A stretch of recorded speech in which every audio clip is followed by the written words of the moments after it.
तर राम मंदिरातल्या दान चोरीला संघाचा पाठिंबा आहे का, असा सवाल संजय राऊत यांनी विचारलेला आहे।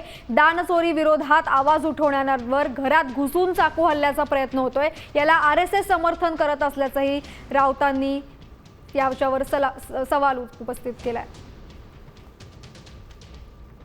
दान चोरी विरुद्ध आवाज उठवणं हे पण असंविधानिक आहे का?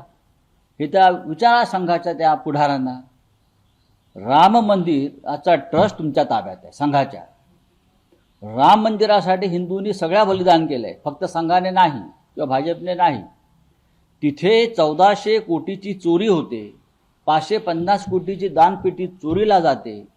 त्याच्यावर आवाज उठवणाऱ्यांच्या वर घरात घुसून चाकू हल्ला केला जातो।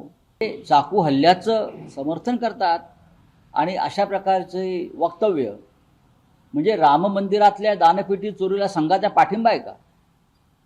ज्या प्रकारच्या चोऱ्या राम मंदिरात झाल्या त्या संघाच्या संमतीनं झाल्या असं आम्ही समजायचं का?